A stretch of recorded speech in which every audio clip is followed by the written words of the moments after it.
Entonces, tengo aquí una versión que es la de Torres Amat. Torres Amat, pues la Iglesia Católica ha tenido unos estudiosos que son dedicados a un departamento que tienen exclusivamente para las Sagradas Escrituras, y ellos a través de la historia han tenido muchos investigadores sobre el hebreo, sobre el griego, sobre el contexto de las escrituras, sobre todos los elementos históricos. Pues claro que ellos lo ven desde el punto de vista de su teología y de sus creencias, pero en cuanto al texto mismo, ha habido muchos, entre ellos muy eruditos, muy eruditos. Entonces esta versión que tengo acá es una versión que me regaló mi suegro, grandísima. Es tomada de la Vulgata. La Vulgata es una traducción que hizo Jerónimo, uno de los santos de la iglesia. Esas personas en esa época, cuando hicieron su trabajo, no lo hicieron de mala intención. Ellos no estaban haciendo una conspiración contra las Sagradas Escrituras, contra el pueblo judío, contra el contexto, sino que eso fue como un poquito después del siglo V y otros en la Edad Media, y ya había habido todo un movimiento en el mundo entero de hacer una ruptura completa y una separación completa de todo lo que tuviera que ver con la Biblia y con las enseñanzas de Yeshua y con la creencia en Yeshua o en Jesús, como siempre lo han entendido, totalmente desconectado del pueblo hebreo. Y entonces vino pues la teoría del reemplazo, que la teoría del reemplazo viene desde muy temprano, como desde el siglo segundo se empezó a conformar esa idea, tercero y en el cuarto pues ya se consolidó, se conformó, y a través de ahí para acá se ha tratado de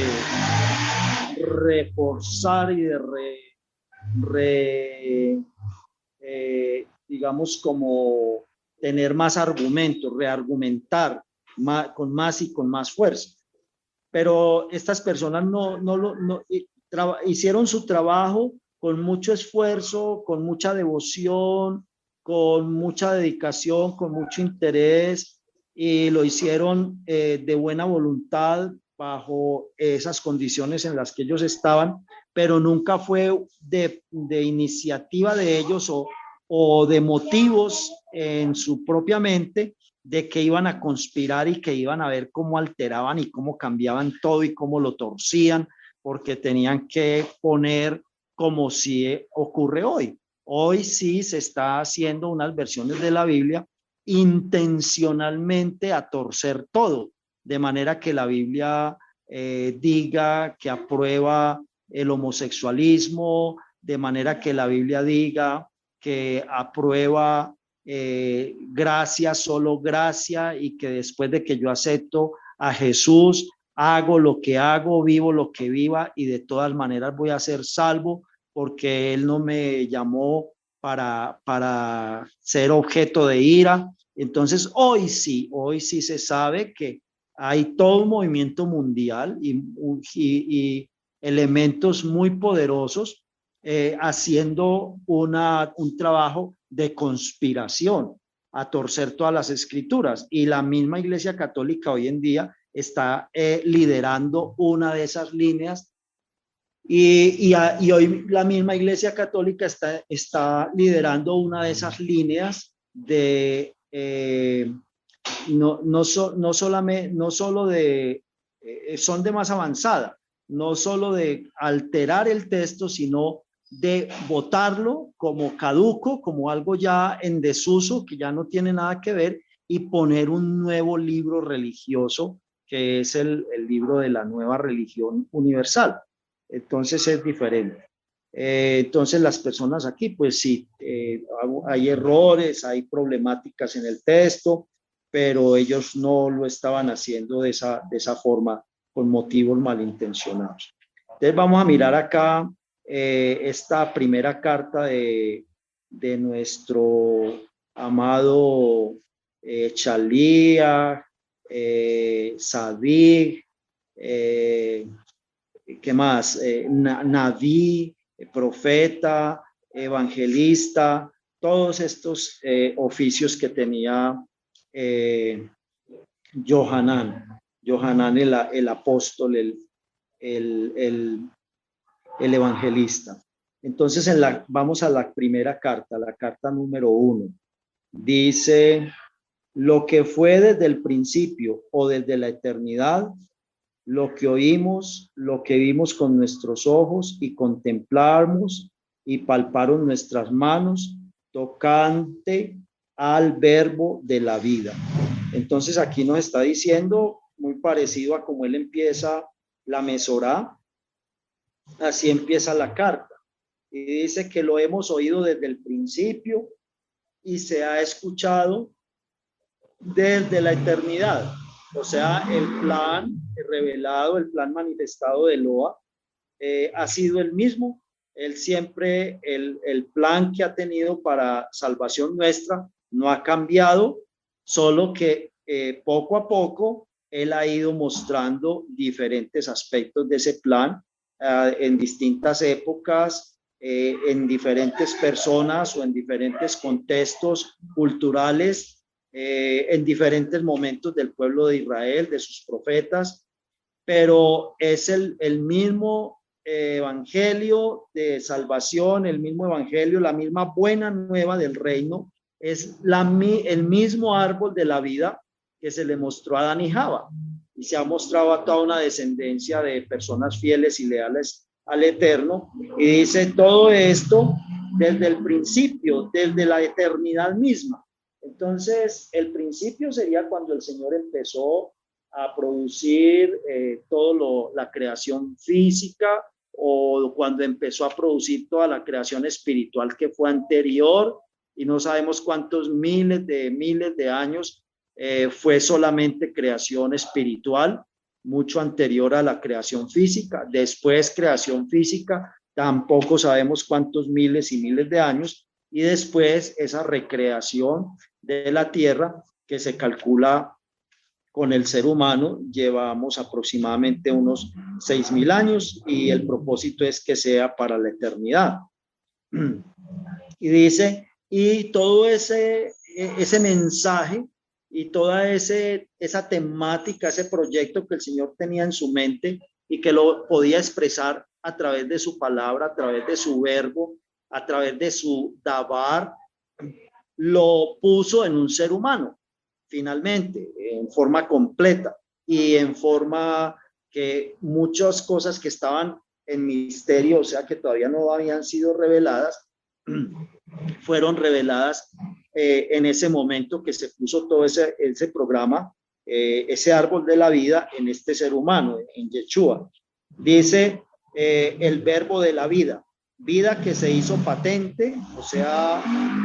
visible, audible, que se podía tocar, que se podía hablar con él. Entonces ya no era una vida que estaba solamente en espíritu y que estaba solamente en palabra y en información, sino que ya estaba como concentrada y manifestada de una manera plena en un ser humano determinado.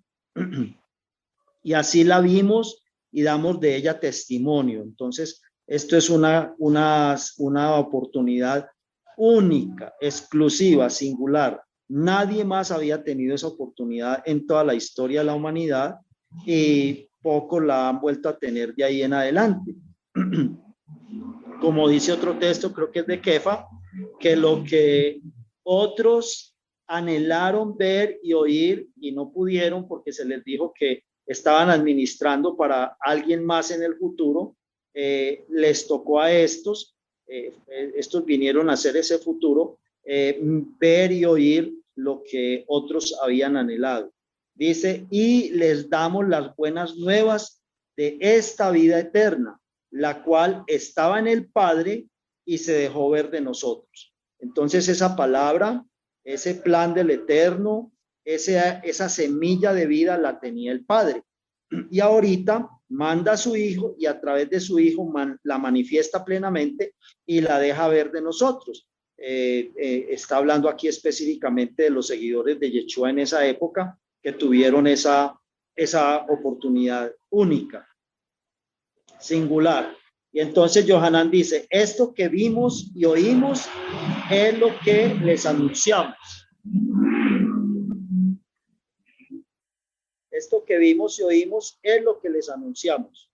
para que tengan también ustedes unión con nosotros. Entonces él está diciendo que ellos son un punto de enlace, ellos son un puente entre esa manifestación plena de la divinidad, que tuvieron esa oportunidad única, exclusiva, ellos, de vivirlo directamente en su existencia humana, física, y dice, y entonces nosotros les anunciamos eso mismo,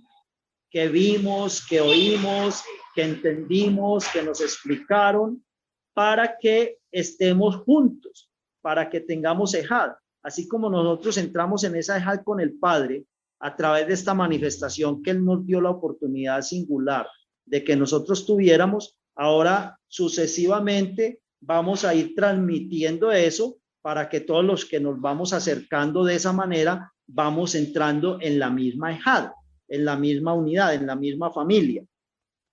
con el Padre, que es el que se ha determinado a hacer las cosas de esta manera. Esto que vimos y oímos es lo que les anunciamos para que tengan también ustedes ejad con nosotros y nuestra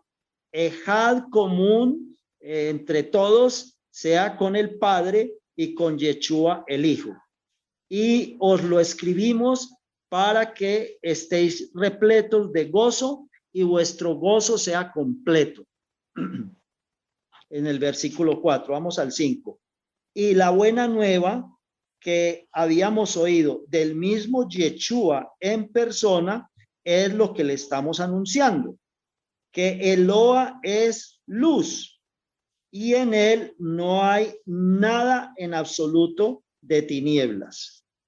Si decimos que tenemos unión con él y andamos en las tinieblas de pecado, somos mentirosos y no estamos expresando la verdad. No estamos viviendo, no estamos practicando, ni estamos hablando la verdad. Pero si caminamos a la luz de la fe y de la kedushá, de la emuná y de la kedushá, como él caminó en luz, o sea, Yeshua, y así como el Padre está en luz, síguese de ahí que tenemos nosotros una común y mutua unión, y la sangre de Yeshua el Machía, el hijo de Eloa, nos purifica de todo pecado.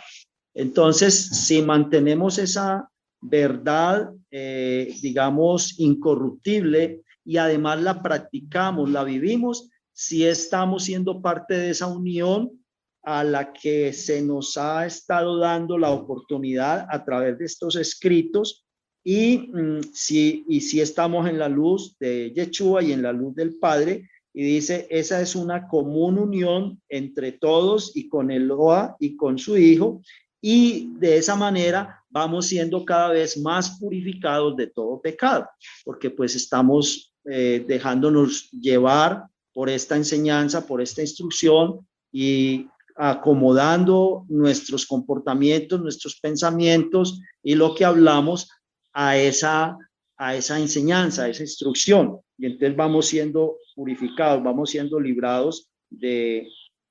lo que no corresponde a la voluntad del Eterno.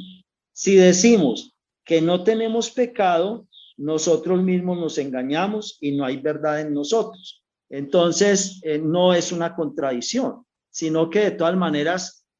a pesar de que hacemos ese esfuerzo, seguimos siendo seres humanos de carne y hueso, tendientes a la desobediencia, tendientes a satisfacer nuestra propia voluntad, nuestros gustos, nuestros deseos, que a veces van en contra de las instrucciones que el Señor nos da, y cometemos pecado y cometemos desobediencia. pero estamos de todas maneras no haciéndolo intencional, voluntariamente y esforzándonos porque no sea así. Entonces él nos está diciendo que de todas maneras, a pesar de eso, vamos a tener pecados, o sea, de errores, desobediencias, y esto también hace parte de la verdad, reconocerlo, entenderlo, identificarlo en nosotros, en qué puntos es donde está nuestras fallas, es donde están nuestras inclinaciones y los situaciones o acciones o palabras o pensamientos que no logramos entrar en un buen manejo de ellos, en un buen control, como es uno de los frutos del Rúa, que es el dominio propio. Pero si confesamos humildemente nuestros pecados, entonces una vez que cometemos una equivocación, un error, y con humildad, con tristeza, con al mismo tiempo como con confianza, con fe, con esperanza, y le decimos al Padre, sí, yo soy débil en esto, esta y estas situaciones, me dejo llevar por ellas, no he puesto la suficiente, digamos, como precaución, la suficiente, ¿qué diríamos? El suficiente esfuerzo, la suficiente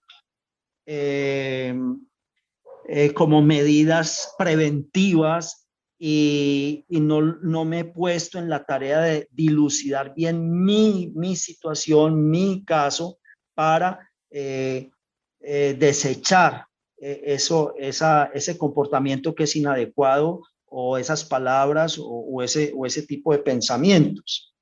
Entonces tenemos ahí, si confesamos humildemente esos pecados, fiel y justo es Él para perdonárnoslos y lavarnos de toda iniquidad según su promesa. Entonces hay una promesa que mientras tratemos, hagamos el esfuerzo, pero no podemos seguir, digamos que haciendo un esfuerzo sin tener una lucidez y sin tener unas estrategias y sin tener un reconocimiento.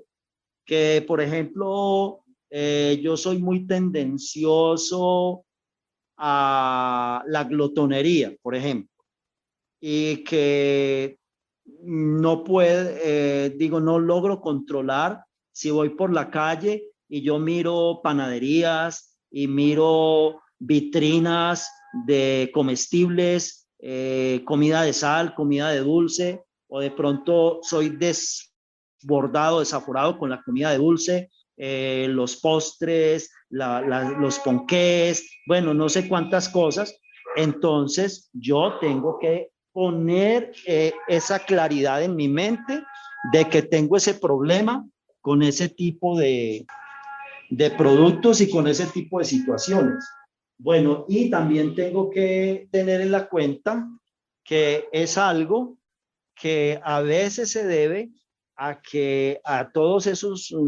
productos les agregan ingredientes adictivos. Entonces, yo también tengo que pensar en que de pronto ya me he vuelto adicto, no solo porque me agrada, sino también porque los componentes que contiene. Entonces, yo tengo que pensar en que tengo que hacer tal vez un proceso de desintoxicación, que tengo que tomar más agua, que tengo que también reprogramar mi mente de que eso a mí no me torture, no me angustie. Y entonces es como cuando una persona es adicta al cigarrillo o es adicta al alcohol, que ya en su cuerpo se crean como unas condiciones hormonales, fisiológicas, que se le vuelve una necesidad y ya le hace falta. Y a la persona le tienen que hacer una desintoxicación y también le tienen que hacer como un reacondicionamiento emocional, psicológico. Entonces yo debo tomar conciencia de esas cosas, esas situaciones así, y yo no puedo seguir Simplemente, ay, no, es que no puedo, ay, no, es que me queda muy difícil, ay, no, es que no resisto, sin entrar como a verlo, a manejarlo, a entenderlo, a comprenderlo muy racionalmente, muy, digamos, realmente también, con mucho realismo. Y disponerme y tomar unas medidas al respecto y dejar para tratar de dejar a un lado pues toda esa situación. Eso haría parte de lo que sería la comida apropiada. La comida apropiada no es solamente que el Señor me dice estos y estos y estos animales son puros y esos se pueden consumir y estos son impuros, no los vaya a consumir y tampoco sirven para ofrenda. Cuando se hacía el servicio de ofrendas en el Mizcán o en el Beit Hamikdash, entra a ser parte también de cuidar este templo, de cuidar esta habitación del Eterno, que debe estar en unas condiciones físicas adecuadas en lo que dependa de mí, en lo que dependa de lo que tengo en el medio, para que sea esa habitación del espíritu y que vale la pena hacer el esfuerzo. Entonces no es simplemente que yo lo hago y lo hago y lo hago y me esfuerzo, pero me esfuerzo sin inteligencia, me esfuerzo sin sabiduría, me esfuerzo sin tomar un razonamiento y una conciencia, sino que me esfuerzo es ahí como violentamente, agresivamente y como violentándome a mí mismo y como que en un momento dado va a llegar y va a decir al Señor, no, esto no se puede, esto no hay manera, no soy capaz, esto definitivamente no hay más nada que hacer acá. Entonces, tampoco así. Que ha habido casos en los que cuando la persona viene en oración al Señor o cuando las personas reciben una preparación, conocen de Yeshua, en fin, y empiezan en ese proceso de entrar en un cambio de vida, hay algo que espiritualmente se activa en ellos que de una manera muy milagrosa, ya no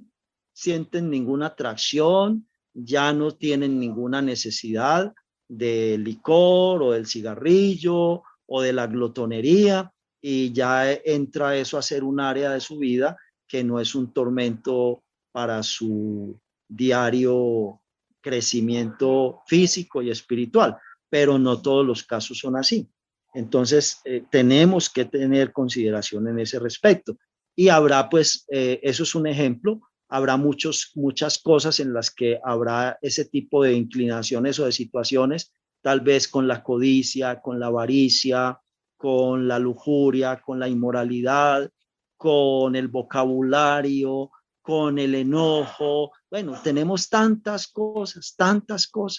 que pues cada uno se tiene que mirar y considerar y si necesita ayuda, primero oración, primero pedirle al Padre y también pues si hay alguna persona de confianza con la cual pueda como expresar estos asuntos y que la persona pueda dar la ayuda o buscar los recursos mejor o más apropiados para esa ayuda. Entonces dice, si dijéremos que no hemos pecado, le hacemos a él mentiroso y su palabra, su verbo, todo este buena nueva, este árbol de la vida, todo ese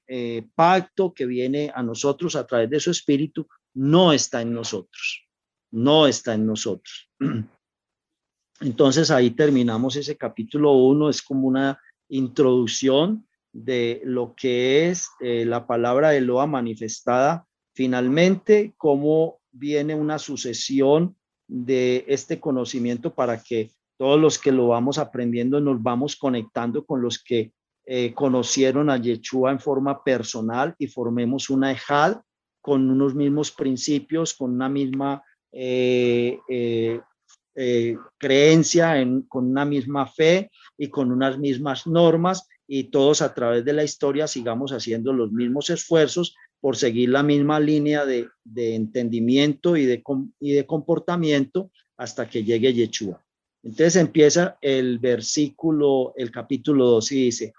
hijos míos. Entonces mire él cómo trata a los hermanos en la congregación. Él como es anciano, como tiene ya tanta experiencia, como está a cargo él es el último que queda, a cargo de las congregaciones de Yeshua en todo el imperio, en todas las provincias del imperio romano, cerca al año 100, año 90, 95, algo así. Entonces ya él ve a todos sus hermanos, a todos los integrantes del cuerpo de Machía todavía luchando en este mundo, todavía esforzándose y todavía buscando esa dejar con el Eterno y conocer más al Eterno, los ve como sus hijos. Y pues eso también es una tradición en el judaísmo, que los maestros de cierta forma, que sus talmidín, sus discípulos son como sus siervos y ellos son como amos, son como reyes, pero también son como sus hijos. Y entonces ellos son como unos padres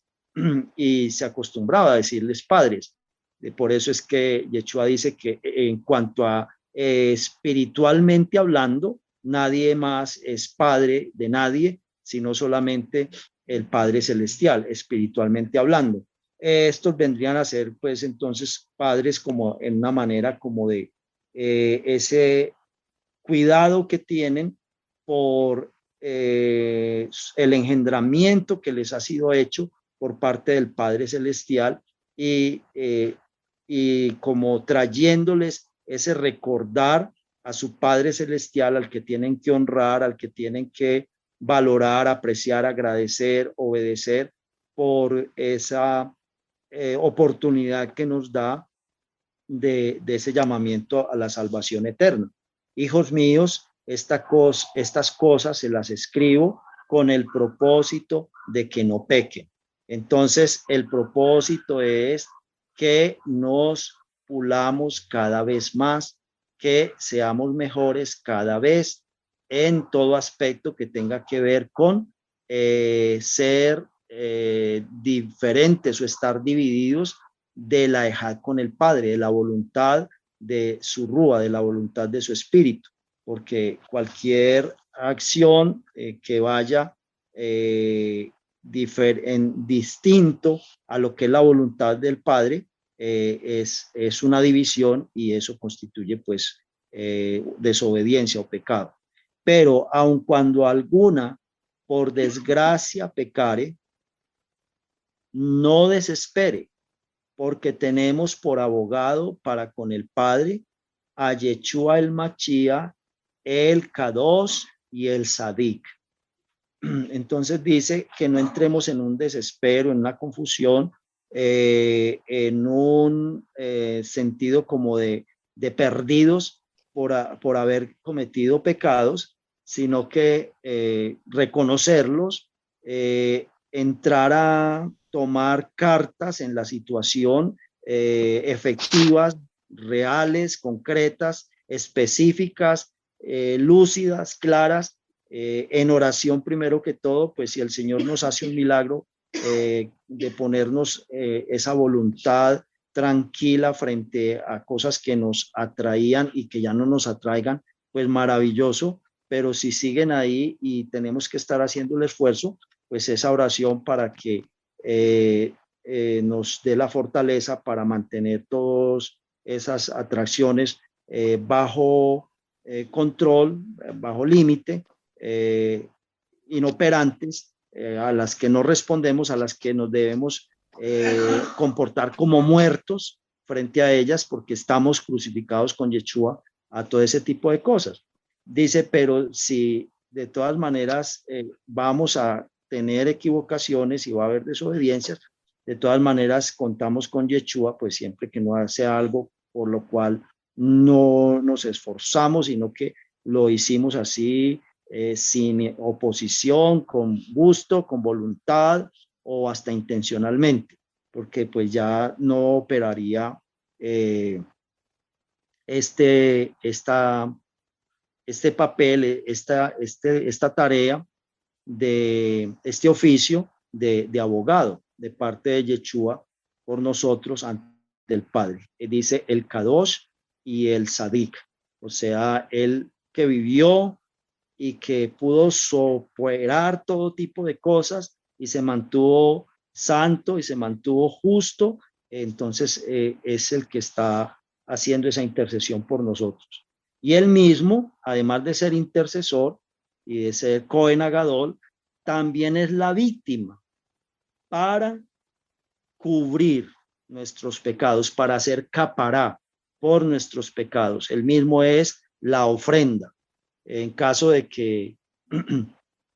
o en caso no, sino que en nuestros pecados pues nos acarrean como pena la muerte, entonces él mismo es la ofrenda que hace posible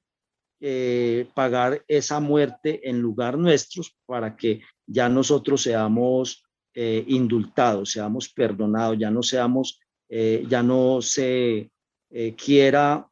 o ya no se tenga que poner una pena de muerte sobre nosotros. Él mismo es la ofrenda que hace caparot por nuestros pecados y no tan solo por los nuestros, sino también por los de todo el mundo. Entonces está hablando que no solamente los que ya estamos en este llamamiento, los que ya hicimos ese pacto, ese compromiso y que sin embargo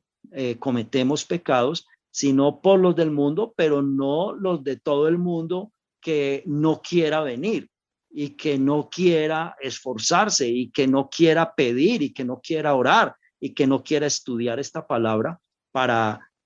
alinear su vida conforme al Eterno. Los de todo el mundo que quiera hacer ese trabajo, que quiera hacer ese proceso. Y el propósito del Señor es que en algún momento de la vida de todo ser humano llegue a Él esa oportunidad, ese momento. Y dice, y si guardamos sus misbot, con eso sabemos que verdaderamente le hemos conocido. Entonces, lo que decíamos, que a medida que vamos teniendo diferentes experiencias y la práctica en la vida, vamos aprendiendo mejor qué es el eterno, como nos dice, seré lo que seré. Pero ¿qué es todo eso que será el eterno? Pues a medida que Él nos va dando vida, y que vamos teniendo experiencias y vamos conociendo más de sus escrituras y de la manera como Él interviene con nosotros, con su pueblo y con el mundo, pues vamos entrando más en esa ejad. Quien dice que le conoce y no guarda sus misbod es un mentiroso y la verdad no está en él. Entonces aquí está hablando de ser creyentes solamente de palabra, entonces, o solamente intelectuales, solamente de conocimiento, que conozco las escrituras, que conozco muchos principios, que puedo hasta dar consejos, puedo enseñar, y bueno, no sé cuántas cosas, pero en realidad en la forma como yo me comporto y en la forma como yo pienso, la voluntad con la que se maneja mi vida y mi libre albedrío, de verdad no está bajo la soberanía de sus principios, bajo la soberanía de su rúa. Y entonces aquí me está colocando en la posición o estoy en el árbol de la vida verdaderamente o soy una apariencia del árbol de la vida y me engaño a mí mismo y estoy engañando a otros, pero no estoy engañando a esa simiente de vida que es el Rúa o al Padre o a Yeshua mismo. Quien guarda sus misbot, en ese verdaderamente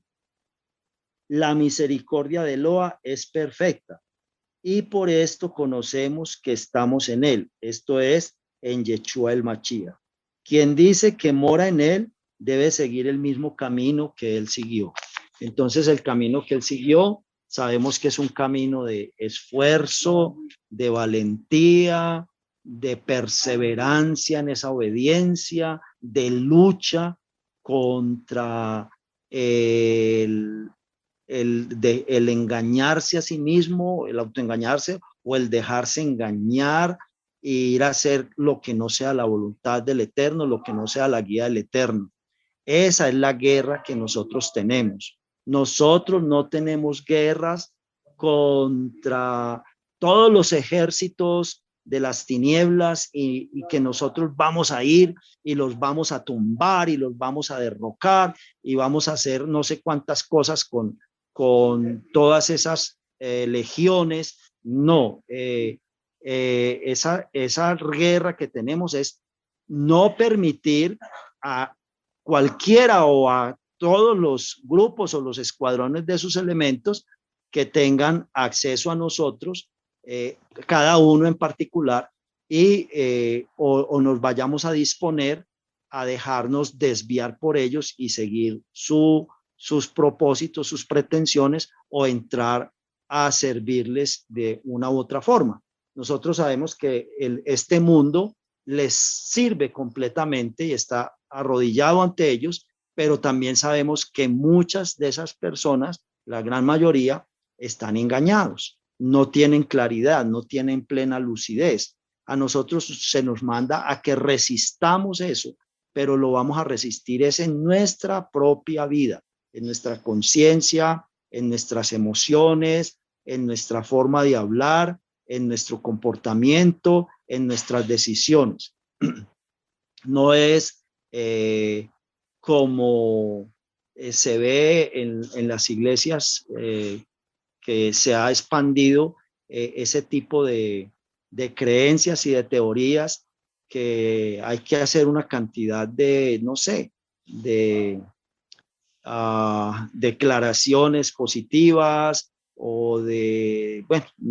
tienen muchas técnicas y muchas teorías y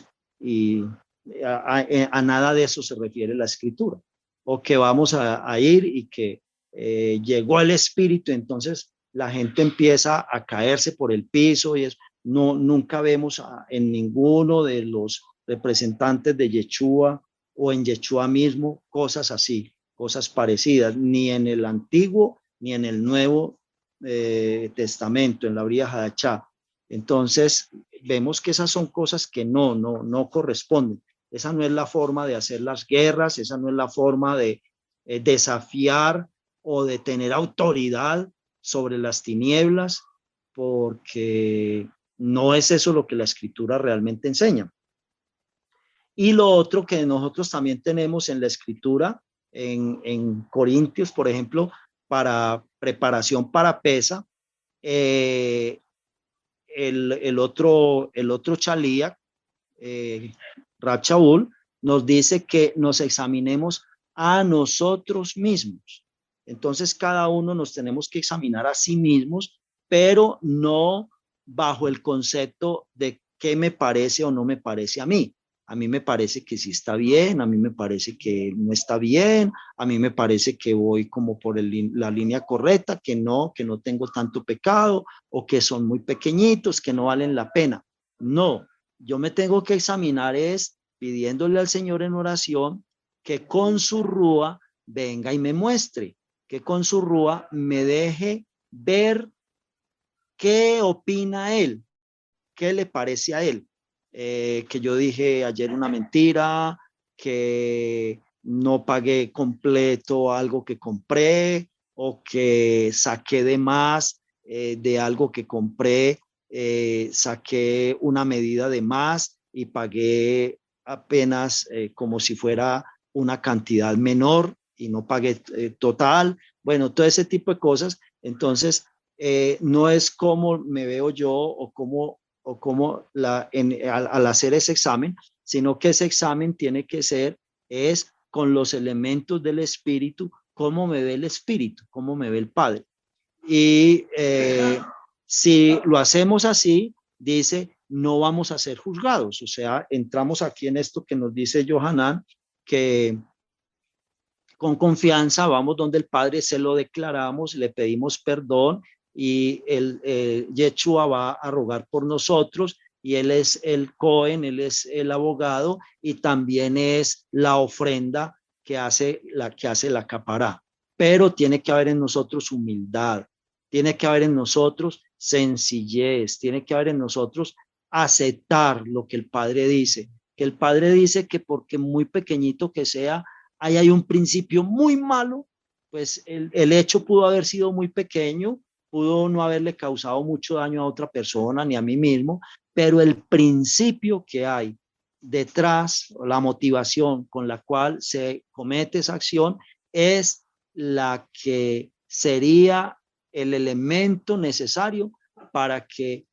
con esa misma motivación se hiciera otra cosa en esa misma línea, mucho más grave, mucho peor. Entonces, el problema más que el tamaño del resultado es el que en uno esté esa semilla. Entonces, aquí Johanan nos está diciendo que estamos siendo una apariencia de árbol de vida, pero verdaderamente somos árbol de la muerte, árbol de la desobediencia, árbol de la oscuridad, y no le estamos sirviendo al Eterno, sino sirviendo a las tinieblas. Entonces dice que si nos juzgamos a nosotros mismos, entonces viene todo este perdón, viene este esfuerzo por mantenernos en la línea del Eterno y no va a caer sobre nosotros juicio,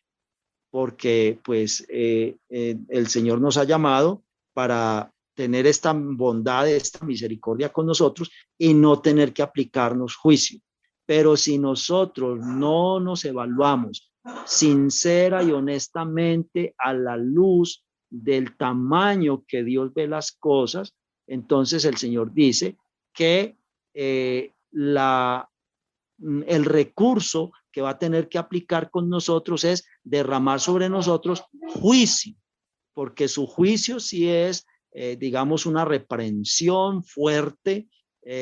con intensidad y que nos va con el propósito de hacernos entrar en razón, de hacernos entrar en lucidez y de hacernos, ayudarnos a que eso sí nos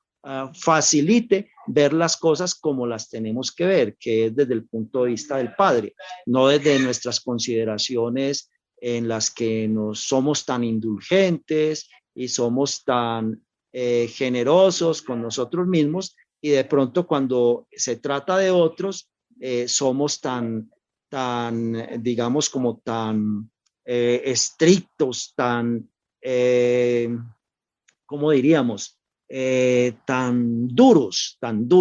y ahí sí consideramos como el tamaño y el peso del error y de la equivocación que cometió la persona. O a veces también somos muy indulgentes, muy relajados con lo que hacen otros. Y pensamos, no, eso no vale la pena, no tiene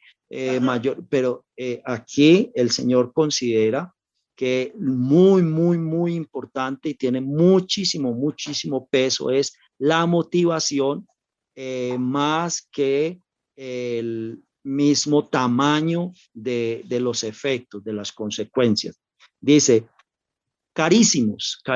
es como de mucho precio, de mucho valor, de un valor incalculable. Ustedes son de un valor incalculable y no les voy a escribir un mandamiento nuevo, no les voy a dar una instrucción, una Torah nueva, una misbah nueva, sino la misma misbah antigua. Esa misma misbah antigua es la que quiero que ustedes ahora la miren en una nueva perspectiva, la miren en unos nuevos elementos ya del espíritu, no únicamente algo racional. Dice, el cual recibieron desde el principio. El mandamiento antiguo es la palabra divina que siempre han oído. Entonces, ¿cuál es el mandamiento antiguo? Pues él nos lo dijo desde el principio. Lo que siempre se ha avisado desde antes de la fundación del mundo, la salvación, el proceso de salvación, la buena nueva del reino de Loa, todo ese plan que el Señor tiene y que lo hizo manifiesto a través de Yeshua, y que debido a eso entramos en un reino, entramos en una familia donde hay unas reglas de comportamiento, donde hay una forma de vida. Eso mismo que siempre se dijo, ahora se los estoy diciendo, pero para que lo vivan de una manera diferente. no de una manera únicamente intelectual, no de una manera únicamente social, emocional, sino en el espíritu. Y entonces vivirlo en el espíritu es como si fuera ya algo nuevo, algo diferente, algo distinto. Y es la palabra del Eterno, no es otra cosa, no es nada diferente. Y dice, no obstante, yo les digo que el mandamiento que les hablo, que es el de la caridad, el de la misericordia, en otras Biblias lo traducen amor. Yeshua dijo, era necesario hacer lo más importante de la ley: justicia, misericordia y fe, o misericordia, o caridad, o bondad, o generosidad, o paciencia, todo esto que tiene que ver con una buena actitud de los unos para con los otros. Es un mandamiento nuevo, el cual es verdadero en sí mismo y en vosotros, porque las tinieblas desaparecieron y luce ya la luz verdadera. Entonces, eso no se tenía claro, ese mandamiento,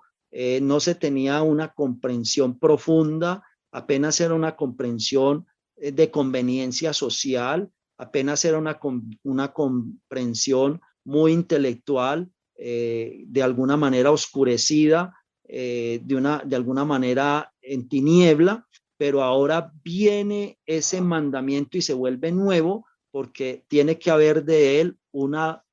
práctica, una comprensión práctica en el espíritu, y se vuelve completamente otra cosa. Entonces ya entra a haber una obediencia, pero una obediencia no por un temor, una obediencia no por una fuerza, un esfuerzo, o porque si no se obedece nos vamos a perder, nos vamos a condenar, sino porque de verdad se tiene el sentido espiritual de lo que se está obedeciendo, esa palabra, del valor que tiene y de que eso hace que en mí se engendre vida eterna, o que yo sea engendrado por el Padre mismo, por el Espíritu mismo del Padre, por el árbol de la vida, la semilla de la vida, para vida eterna. Y entonces eso se vuelve para mí un gusto, un agrado, el motivo de mi vida, el motivo de la existencia, el acercamiento al Padre, el acercamiento a Yeshua, la ejad con todos, con toda esta familia del Padre, con todo este reino, con todos estos hermanos. Dice, y la luz, ya la luz verdadera se acerca y las tinieblas desaparecen. Entonces vamos yendo en ese camino, como dice otro texto, creciendo de gloria en gloria. O sea, ya entramos en ese proceso, en ese camino de la luz, y la luz tiene que ir creciendo, la luz tiene que ir aumentando. Entonces es un aprendizaje en el cual nosotros vamos cada vez teniendo mayor y mayor desarrollo, que ya está en nosotros, pero que tiene que madurar, que se tiene que crecer. Quien dice estar en la luz y aborrece a su hermano o al prójimo, está todavía en tinieblas. Bueno, entonces aquí la palabra aborrecer, le eché una miradita, habría que mirarla también que dice en griego, habría que mirarla también que dice en hebreo, la palabra equivalente, que sería como cuando dice que algo para Dios es abominable. Entonces ese abominable equivale a esta palabra aborrecer, aborrecible. Entonces ab, la partícula ab es como poner algo aparte, ab, ponerlo allá al margen, a distancia. Y el resto de la palabra tiene que ver con la palabra horror, aborrecer, horror. Horror es como llenarse de impacto o paralizarse, o ser muy, digamos, como impresionado, una impresión eh, frente a algo. Entonces, a veces nosotros, frente a los hermanos, actuamos así. Nos impresionamos digamos, extremadamente por algo que el hermano dijo, o por algo que el hermano hizo, o por algo que el hermano, yo entiendo que piensa así o así. Entonces empezamos a hacer con él horror, aborrecer, o sea, a ponerlo allá como al frente, como a evidenciarlo, o a la hermana, y a decirles que fulanito es esto y esto, o es que fulanita hace tal y tal cosa, o es que se relaciona con tales personas, o es que habla de esta y de esta manera, o es que, bueno, entonces estamos haciendo un horror o aborrecer, estamos como creando unas prevenciones, estamos creando como unas divisiones contra otros hermanos o entre hermanos, o lo estamos creando en nuestra mente con respecto a diferentes personas, o lo estamos expresando, lo estamos compartiendo y estamos haciendo que en las otras personas también haya ese aborror o ese aborrecer que hay en mí, que hay en mi mente. Entonces me dice que cuando yo hago eso, cuando nosotros hacemos eso, y nosotros somos muy dados a hacer ese tipo de cosas, eso es lo que se llama también la maledicencia, estar diciendo los errores del uno, los errores del otro, los errores de la otra, y que haya error también tiene que ver con ese ese horror, eh, que causa así como estar con los pelos de punta como erizado, incluso la palabra horror significa es eso, como para quedarse con los pelos de punta,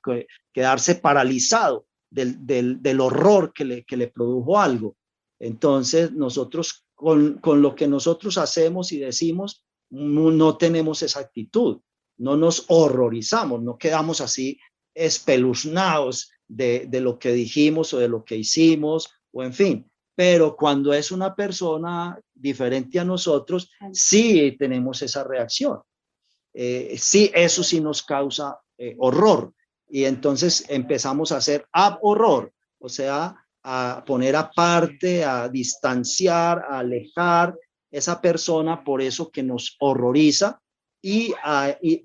difundir entre otros esa misma situación para que los otros también vivan con esa prevención, con esa expectativa, y también entren en horror, en aborrecer esa situación o ese comportamiento, y pues finalmente no es frente a la situación misma o al comportamiento mismo, sino que es directamente en cuanto a la persona. Entonces dice, quien dice estar en luz y aborreció a su hermano o a su prójimo, en tinieblas está todavía. Porque si de verdad yo estoy en luz, yo tengo que ser muy comprensivo de de esos resbalones que tienen las otras personas, de esas equivocaciones que las otras personas cometen, y saber, como nos dice aquí el apóstol en unos versos antes, que si decimos que no tenemos pecado, somos unos mentirosos. Entonces, eso es parte de una realidad, que tenemos pecado, todos tenemos pecados, todos los tenemos. ¿Y cómo es que yo entro en un aborrecer con el comportamiento que tiene el otro y no entro en esa misma reacción con los comportamientos que tengo yo, o las cosas que digo yo, o que yo pienso? A veces uno sí piensa unas cosas y dice, uy, señor, uy, ¿qué es esto? Pues yo, ¿por qué estoy pensando en esto? ¿Qué es esto tan horrible? Entonces ahí viene la palabra horror, horrible, y tiene que ver con aborrecer, horror, entrar en pánico, en parálisis por algo que, no es lo adecuado, que no es lo apropiado, y que nos genera un peligro de desviarnos, quién sabe en qué dirección o en qué sentido, o de resbalarnos, de despeñarnos, de deslizarnos. Entonces, si nosotros estamos en esas actitudes, aquí nos dice que nos falta mucha luz, no estamos en luz, todavía estamos en tinieblas. no sabemos, no tenemos la suficiente claridad, la suficiente madurez, que sí, que entre nosotros sigue habiendo pecado y que eso no es, y que eso es una realidad, que la mentira fuera decir que no lo hay. Y entonces estamos como viviendo una ilusión mentirosa, como que estamos pensando que entre nosotros no debería de haberlo y que cuando alguien lo manifiesta, pues hay que hacerlo notorio, hay que exaltarlo porque pues ese hecho o esa situación anormal, porque entre nosotros no debe de haberlo, pues no debería haberlo, pero unos versos antes nos dijeron que no vamos nunca a llegar a un punto donde no lo haya, y que llegar a un punto donde digamos que no lo hay, sea en otro o en nosotros mismos, es mentira.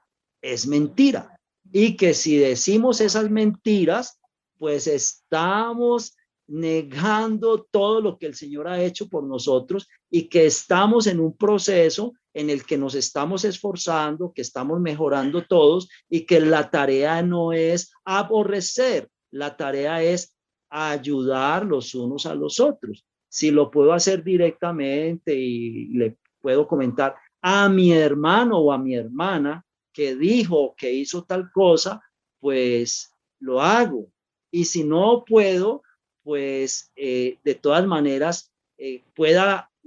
sea que lo pueda hacer o que no lo pueda hacer, la ayuda es en oración. Señor, por favor, mira, a mí me pareció que esto es así, yo lo entiendo de esta manera, me parece preocupante, esto puede ser un motivo para que mi hermano, mi hermana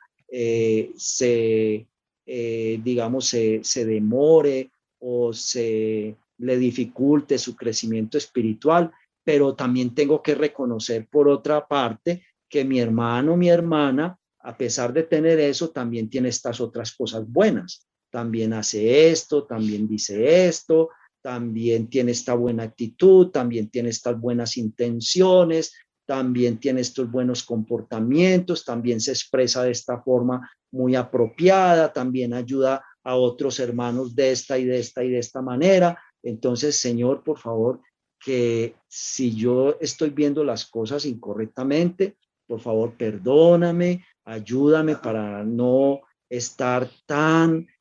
fisgonión con todo lo de las otras personas, o fue algo pues que ocurrió así de momento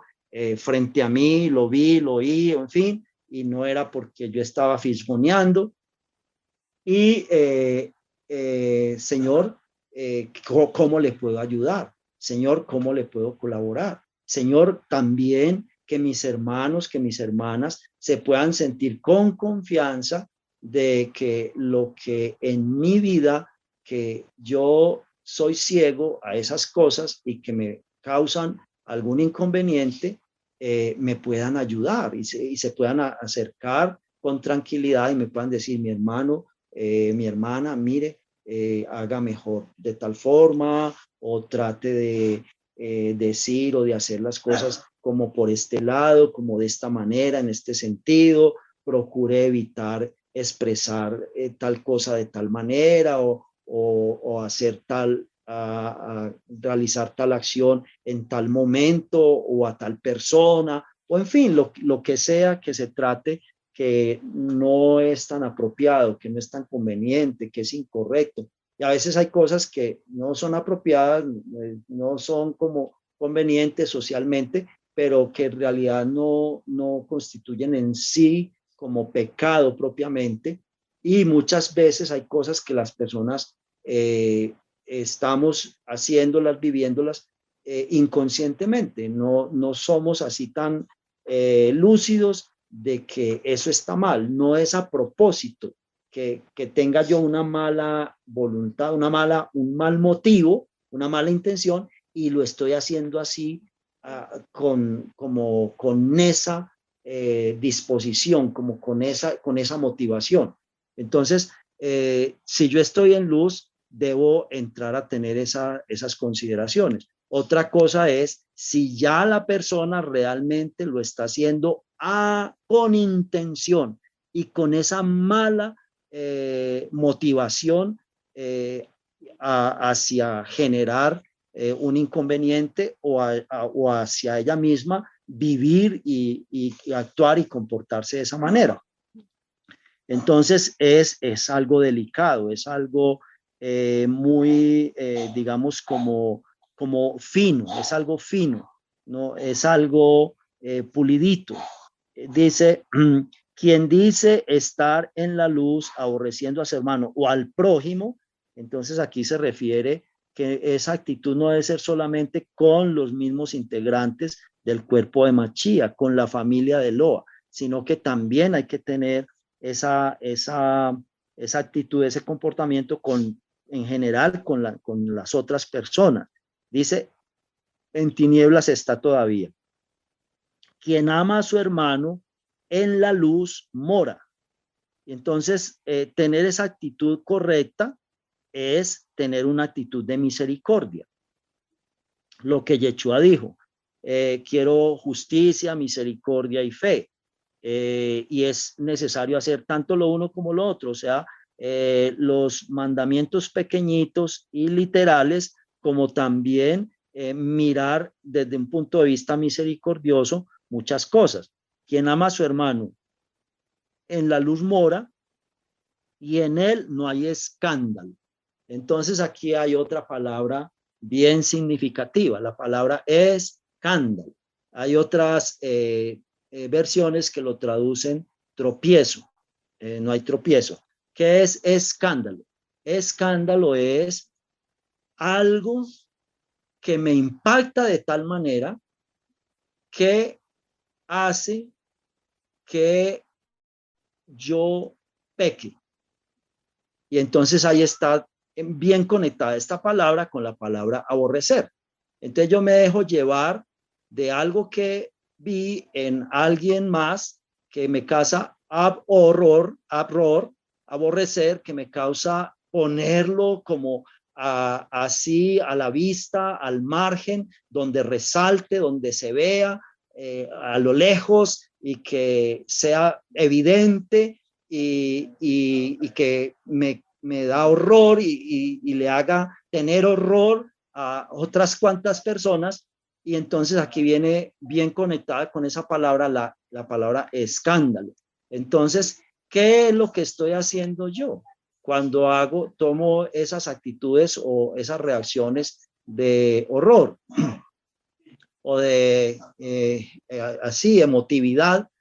por alguna situación que me parece anómala? Entonces, estoy produciendo escándalo. Escándalo, entonces escándalo es algo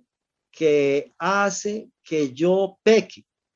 porque ahí yo estoy pecando, porque ahí yo estoy reaccionando no conforme a la cordura espiritual, sino que estoy reaccionando de una manera muy carnal, de una manera de la naturaleza humana, que quiere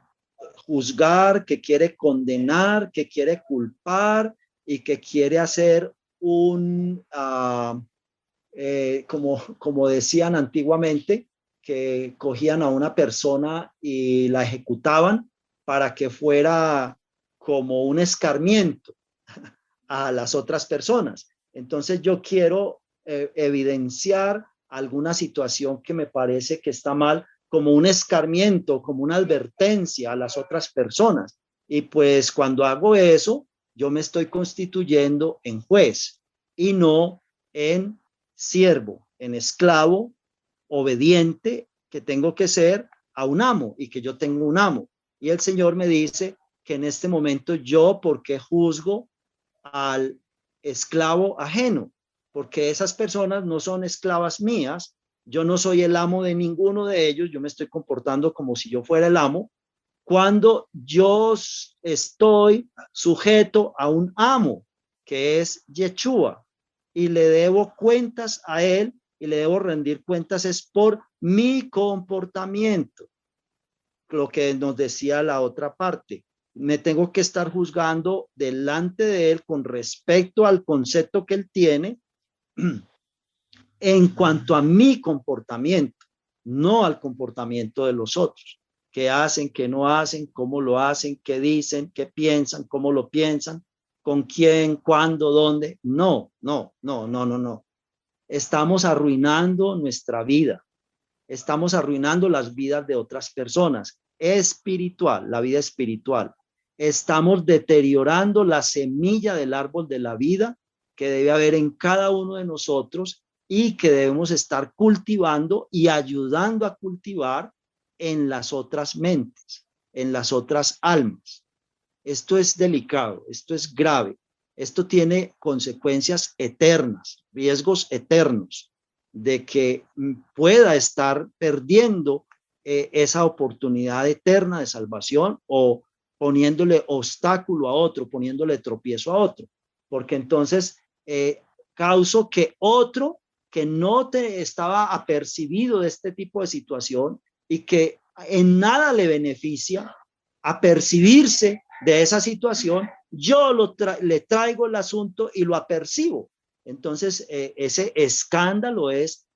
causar tropiezo, causar que por un comportamiento mío o por un comportamiento de otro entre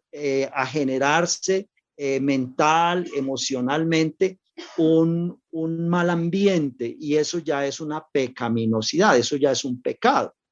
Y o también se puede producir que las personas al conocer eso digan, ah, pues a esa persona lo hace así, a esa persona no le pasa nada y es una persona muy importante, en fin, y se comporta así, pues yo que no soy nada tan de tanto nivel en la congregación o en la sociedad o en la familia, pues ¿qué tiene que yo lo haga? Y entonces son cosas que de pronto van a motivar a que otras personas dicen, bueno, pues entonces, ¿para qué se va a esforzar uno en mantener como tanta minuciosidad, como tan